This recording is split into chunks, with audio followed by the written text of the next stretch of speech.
All right, Mr. Hill, in New Hampshire, could you give us the story of that sighting?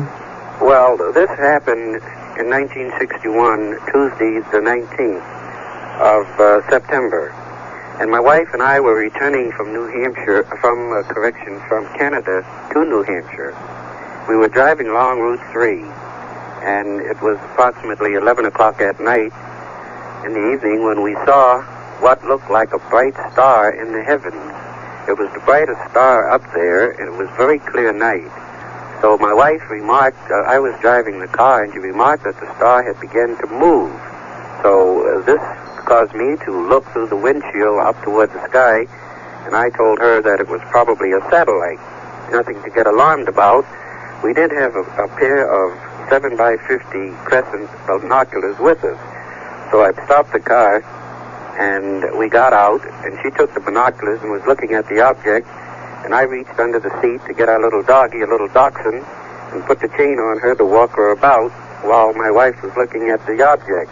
And she then passed the binoculars to me and said, well, you must really look at this satellite because it's not behaving as we would expect a satellite to behave like. Well, I took the binoculars from her, and I too began looking, and surprisingly, what I thought was a star and a satellite began coming in my direction at a very rapid rate of speed. I was standing, to give a picture, I was standing facing the west, which would have been toward Vermont, and the object was coming from my left, which would have been to the south of me, and as it passed my right shoulder, it was quite a distance out, it made a left turn, completing the turn, and coming in toward me. Well, this caused me to become quite alarmed, and I told my wife, well, apparently it is not a satellite, it must be a passenger plane, and they obviously are looking at us, and I thought that the pilot was having fun, that he could easily see our car with the dome light on. We had not passed any traffic that evening, going or coming in either direction. So I felt a bit uncomfortable to see this, what I thought was a plane, come in our direction, so I returned to the car, and so did she, and we drove down the highway.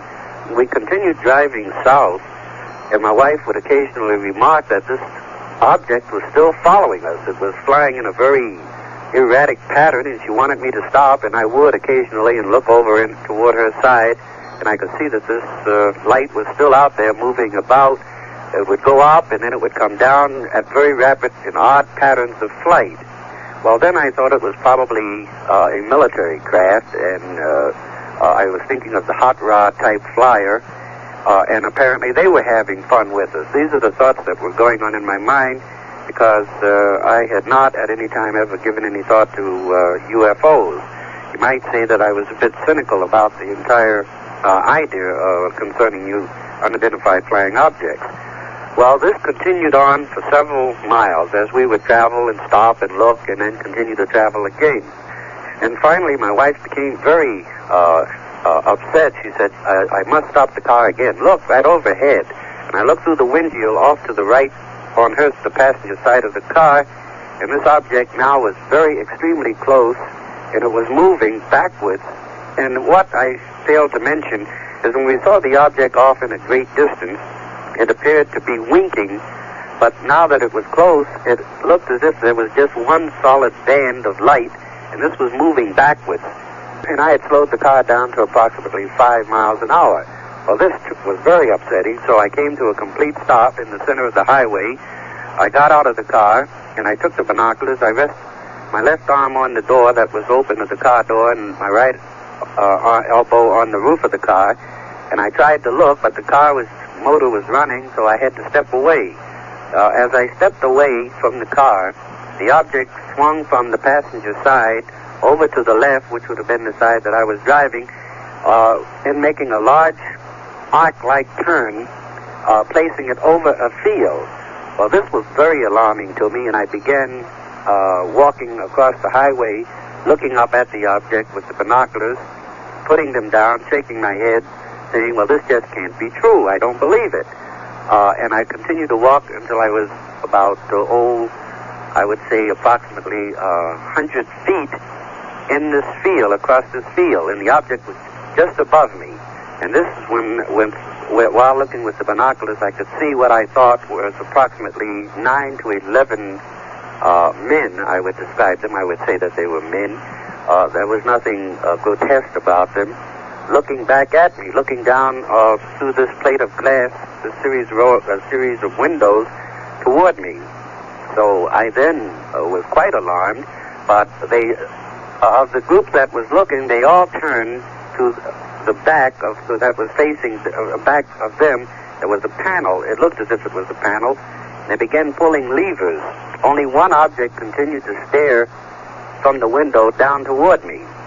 And I then saw 2 red lights on the side of the craft, which seemed to be the extension of a wing, fan-type wing, I would describe it. Not a conventional wing that we associate with airplanes, but more of a fan-type thing, moving away from the side of this object, which had the shape of the so-called flying saucer. Well, this was too much for me, and I made a hasty retreat to the car, screaming to the wife that they had seen me, they had seen us, and we had to get away. And this was the extent of the sighting, which I found very distressing and very difficult to believe. Mr. Hill, did you report this to anyone? Yes, we did. After we arrived home in Portsmouth, well, we decided we wouldn't mention this to anyone, that it was too ridiculous, too absurd for us to believe. Yet we knew we had seen something that was strange to us. I suppose we can both tell what a plane looked like, and I failed to mention that there was the absence of any sound. There was absolutely no sound associated with this object. It must have at the time been approximately 100 feet up above my head. This would be about 10 stories up. The size of it was about approximately, if you were looking at a large military plane or at any commercial airliner, from tail to head, this is the size of it as the series of windows were around it. This is how huge it was. When we arrived in Portsmouth, we decided not to tell anyone, but my wife decided she would tell her sister. Well, she called her sister, and she said, well, hang up. She was going to call a friend of hers that is a physicist and ask what he knows about these things.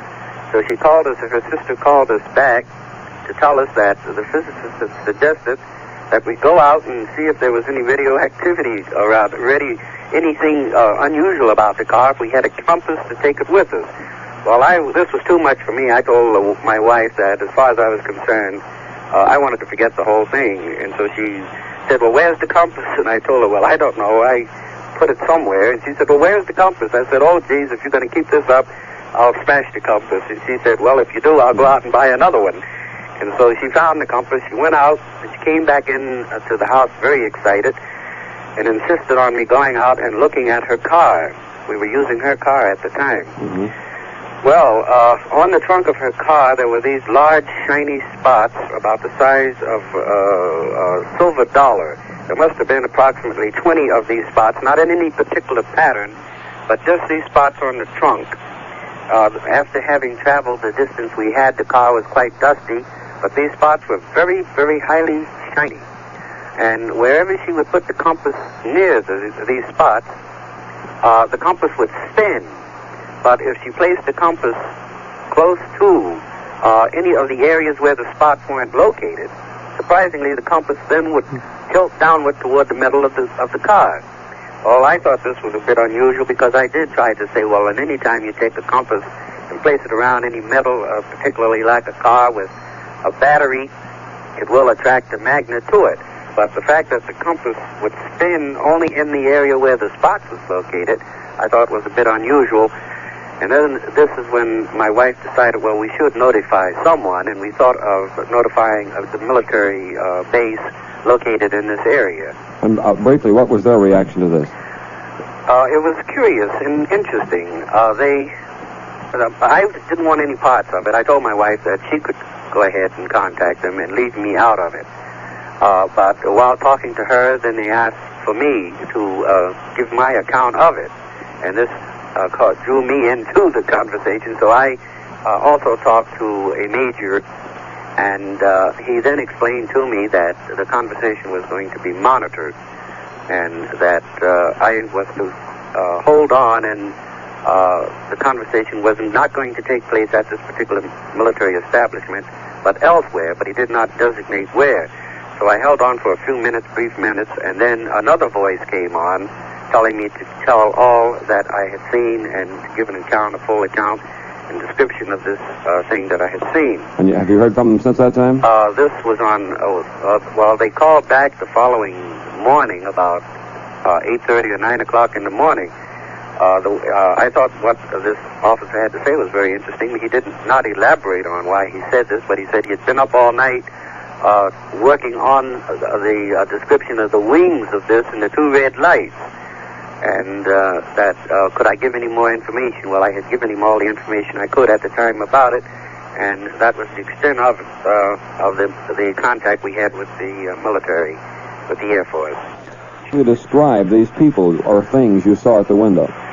To give a description of them? Yes. Yes, well, there was nothing unusual about them. They did have on what I thought was a black type shiny uniform, similar to the kind you find motorcyclists wearing, the black leather type jackets and whatnot.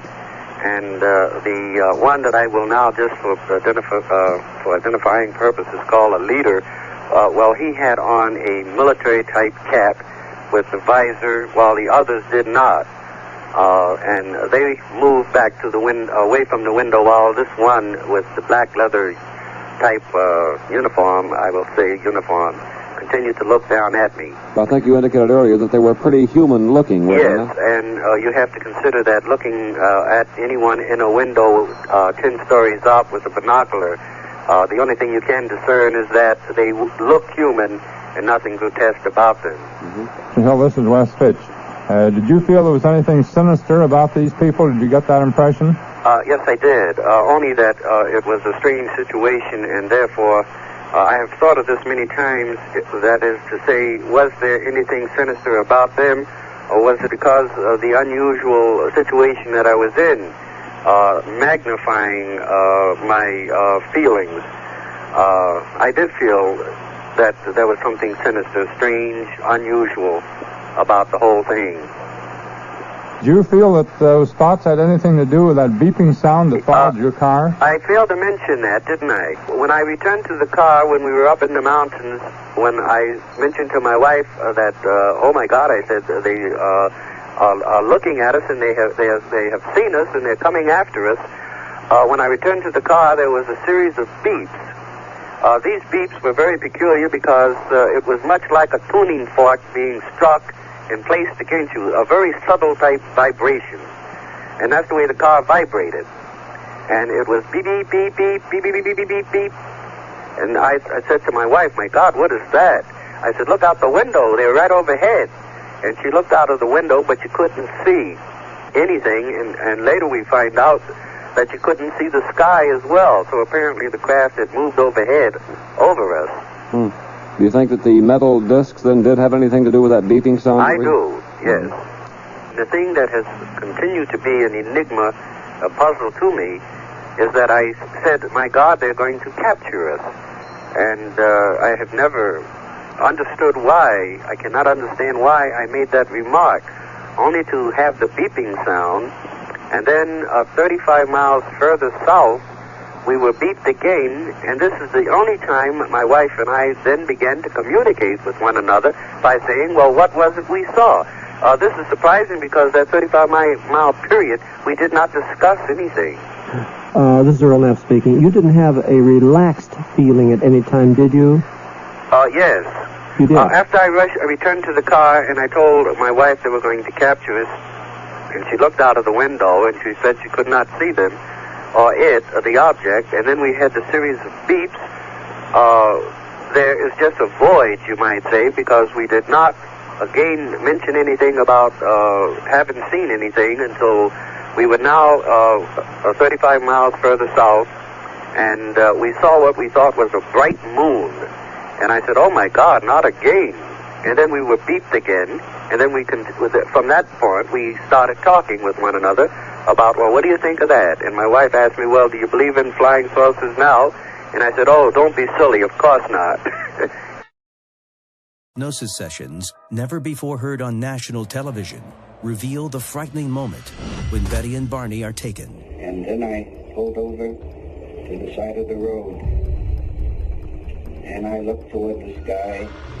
It looks like a big pancake. I drive, and Betty is still looking, and she says, "Barney, they're still following us. What do they want?"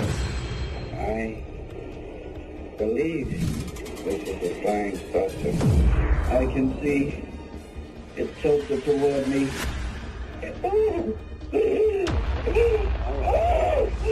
All right, that's all.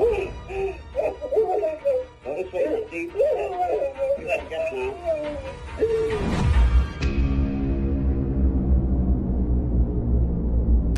Betty Hill told me she resisted. She described it to me as almost like getting in a fist fight with these entities, whatever they were. She became terrified when they tried to take her, and she fought for her life. It was very frightening because they saw these beings approach the car, and they took them out of the car and led them into the craft. I have been told to keep my eyes closed. They took me and carried me, and my feet are not bumping on the rocks. I am going up a slight incline. I'm afraid to open my eyes. According to their own words, once inside the craft, Betty and Barney are taken to separate sterile environments. They are placed on tables where extraterrestrials begin to examine them. First, they wanted to remove her dress, but they didn't know how to operate a zipper. They tried to pull it apart. It tore the stitching, and it tore the thick zipper fabric. Did you feel you were going to be operated on? No. I was laying on the table. I thought if I keep real quiet, I won't be harmed. They examined their hands, their feet, their joints, and they seemed to do a test of their nervous systems. They seemed to be counting his vertebrae as they would push on his spine with something. For Betty, she believed it was part of her neurological test. So they underwent the same type of examination, separately. This creature is telling me something. What did he tell you? To keep my eyes closed and don't open them. I've never seen his eyes before. My God, give me strength. All right. Pull him down. Run! Pull him up and down and run. God! If there's a God, give me strength. I gotta get away. At the end of Betty's examination, the examiner produced a very large needle, and he plunged the needle into her navel, causing so much trauma, so much pain, that Dr. Simon had to end the session early.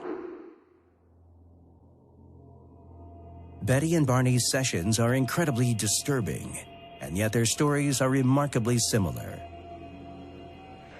Whatever happened to Betty and Barney Hill, they believe that it happened, and they are reporting it as accurately and truthfully as they know how. Now, Dr. Benjamin Simon, he didn't go so far as to say it's real and they've been on a spaceship, but his point was they believe that it's real and they've been on a spaceship. One of the things that Betty was exposed to was this star chart right at the end of their abduction. And the leader apparently shows her this chart of some sort with our stars, and he says, "This is our trade route." And she was able, after hypnotic regression, to remember this, at least she believed that she could, and drew it out. It's an interesting little sidelight of this experience is that there was a woman some years later named Marjorie Fish who made it her life's mission to reconstruct a three-dimensional model of this based on the local groupings of stars around us. She did a remarkable piece of investigation, honestly. I mean, it's not easy to do this, you know, when you think about the three-dimensional nature of the space around us. But she was able to do it. She had strings hanging and the balls for the stars. Based on her own assessment, she concluded that these beings came from the star system Zeta Reticuli. Now, Zeta 2 Reticuli is around 37 light years from Earth. What this means is that if this is true, we know where to find them.